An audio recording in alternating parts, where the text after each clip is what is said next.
in terms of the PulseChain ecosystem, so we have had major pumpage. Pulse is up 10% over the last day. It was 20 some earlier. Obviously, as time elapses, it goes down. But we got Pulse up at 4 zeros and a 545. It's pulling back just a little bit right now.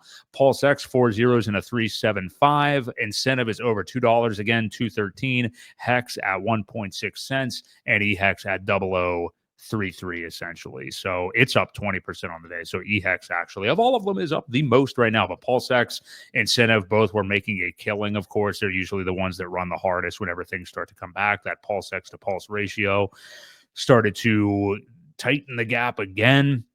So yeah, things are moving here. And it's funny because when I was getting the notes together for this show before the pumpage over the last day, it was mainly like, okay, we're still continuing to consolidate and luckily hold this support level after the bullshit like Interpol FUD on whatever, Christmas Eve, a couple days before Christmas.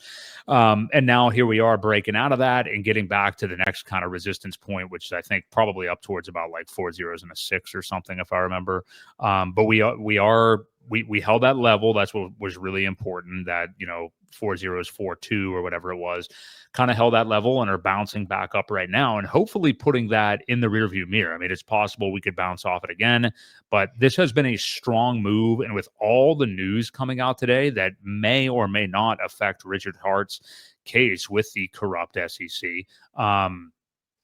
it's hard to imagine, going further down than anywhere that we've been right now. So, yeah. Kind of first, just looking at the chart and Pulse and everything, Ewok, what are you thinking right now?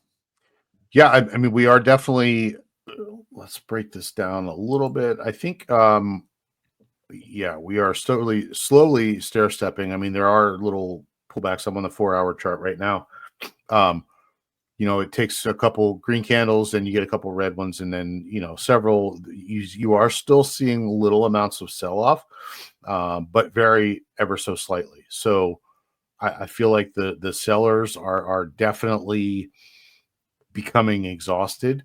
And as you mentioned, this was the Interpol FUD, basically, even though we knew about it back in September, October, whenever it was. And we've regained half of that back. So it's funny how so quickly people just seem to forget, not care, realize that it's irrelevant. It doesn't really matter. It doesn't change any of this as far as working product and the possibilities. So yeah, this is looking really good. Let's look at it on the, I'm curious on the monthly, let's do the weekly chart here. Yeah, we are stair-stepping. We are making higher lows, as it bottomed back here. I guess it was in September. There was this low in November, and then this recent wick was still a little bit higher than that other one that was in October, November there. So as long as we continue to not break that level, we're looking really good. Yeah. Yeah, this is a really, really good move up. And again, I think it's some news that's partially the catalyst. But, I mean, if you want to look at the PulseX chart, maybe real quick, too. I mean, it's just been pumping really hard over the last day. And again, I mean, I think it's a foregone conclusion that it's going to reach one-to-one parity with Pulse at this point. I mean, I remember Axis being on this channel over the course of the last year and speculating that, and me thinking, like, being skeptical. But we have seen not only that move continue to happen, but RH specifically basically tweeting and showing it happening. I mean, talking about it a lot. We talked about on his Christmas audio that he recorded. He talked about PulseX and its ratio against Pulse. I mean, like, I think it's definitely happening at some point. I don't know where it goes after that. We've talked a lot on this show about being careful with like the liquidity pool, obviously with Pulse and PulseX, if you're providing and figuring out where your impermanent loss may be and everything, and trying to double down and going back and buying PulseX if you are losing any of it for Pulse. But I mean, you look at that chart, it's insane. That's the PulseX to Pulse. Maybe we can even look at PulseX to USD also. But yeah, I mean, it just continues. Right. I mean, this is just a pretty straight trajectory. I was just agreeing with your point, how this trend line is just done nothing since January of last year. Yeah. it has followed suit. So I do agree with that. But yes, we will look at the USD price, and you're going to see very similar to what Pulse is doing. They're all moving, relative to each other essentially. But this is a very similar situation where there are higher lows each dip. So this one is more exaggerated than Pulse. This one was considerable amount different for this higher low. So this one's Yeah. looking even more bullish than PulseChain. Yeah.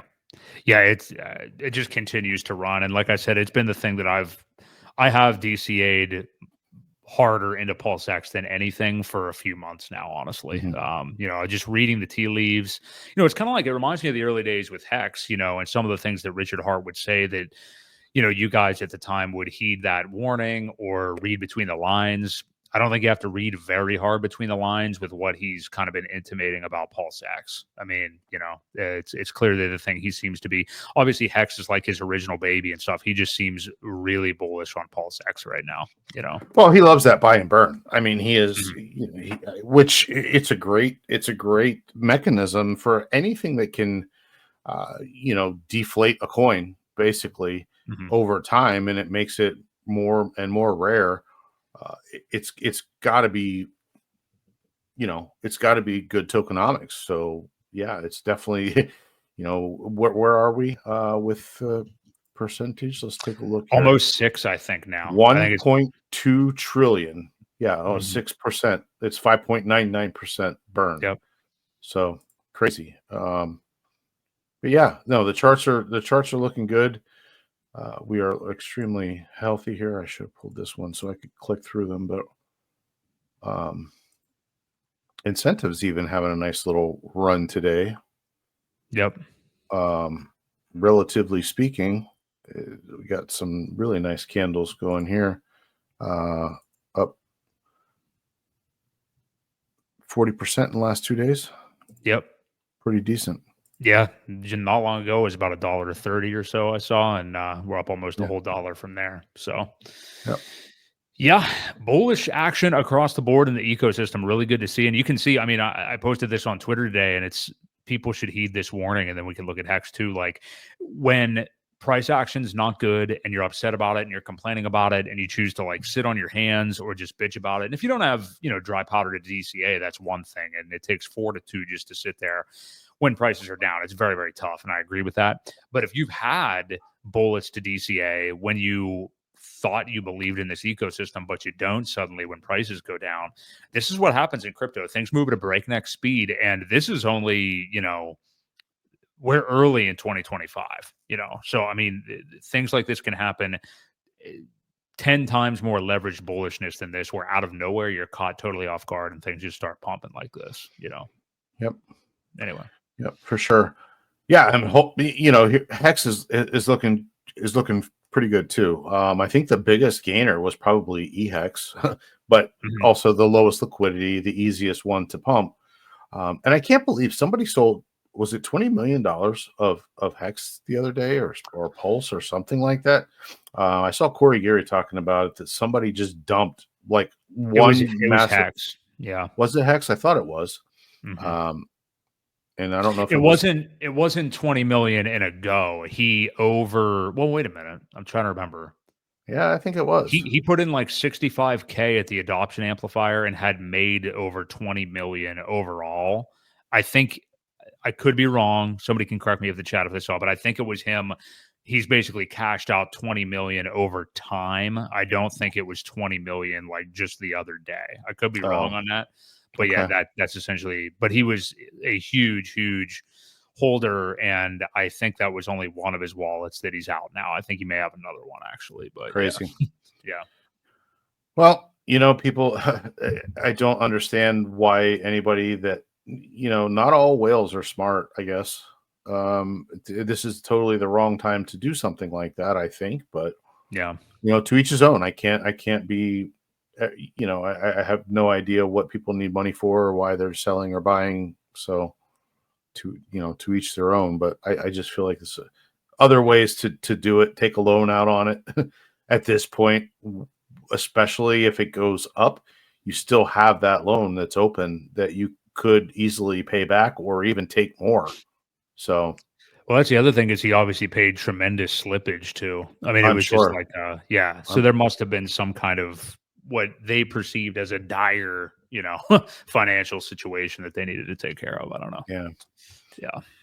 Well, even But with a loan, you can get the USD value immediately. You're only taking 10%, a 10% haircut, right. and you're padding yourself in case it does go up from there.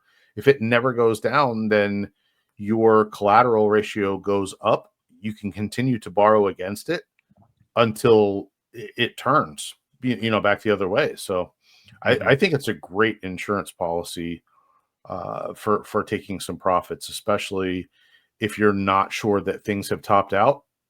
Um, I can't see why you wouldn't do something like that. Yeah. No, I'm with you. But yeah, on the timing, I agree 100%. I mean, we're right here at the beginning of the launch pad, basically. So, can't know what anybody else is doing, but it doesn't seem like the right time to be selling right now.